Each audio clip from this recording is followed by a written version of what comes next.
And I came across a video that had a title that caught my attention. The title was a question. Here's the question. The question was, how much money do you need to retire?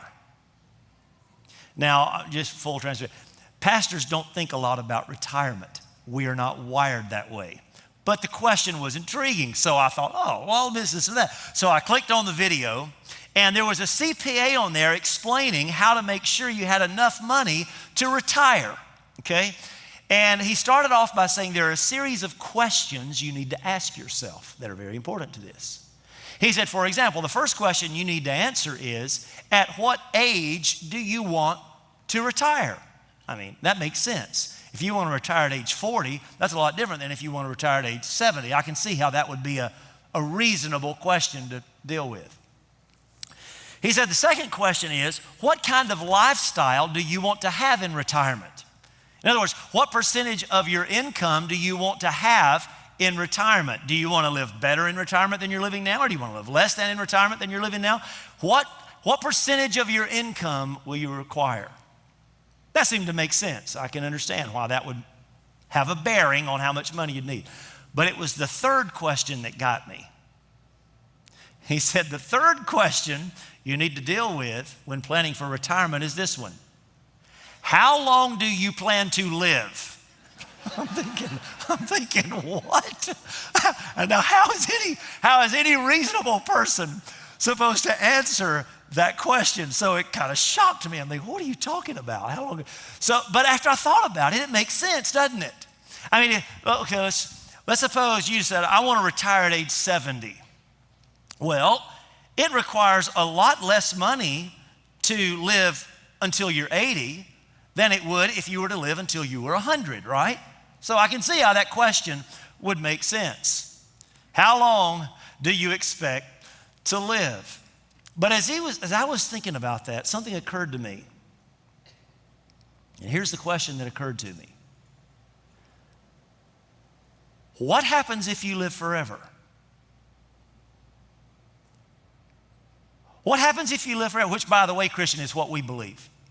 What happens, how much money do you have to have for retirement if you never die?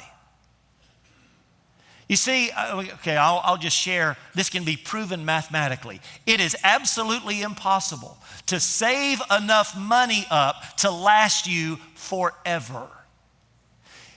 It points to an important truth, doesn't it? Money has great value in a temporal world, but it's worthless in an eternal one.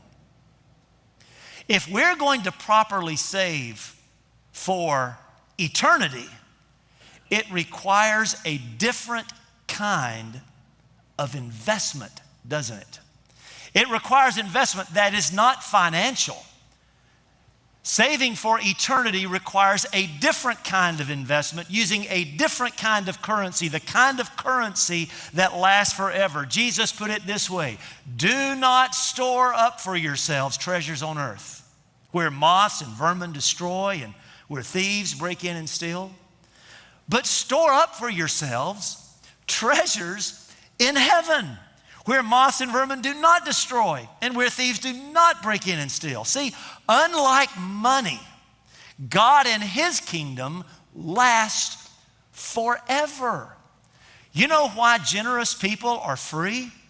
Because they place their hope not in something that has an expiration date at death. No, they place their hope in something that lasts forever. That's why Paul in 1 Timothy 6 finishes by saying this, command them to do good, to be rich in good deeds, and to be generous and willing to share. In this way, if you invest your life that way, they will lay up treasure for themselves as a firm foundation for the coming age, so that they may take hold of the life that is truly life. We can generously invest in things that last forever, things connected to God's kingdom, because we know those investments will pay off forever.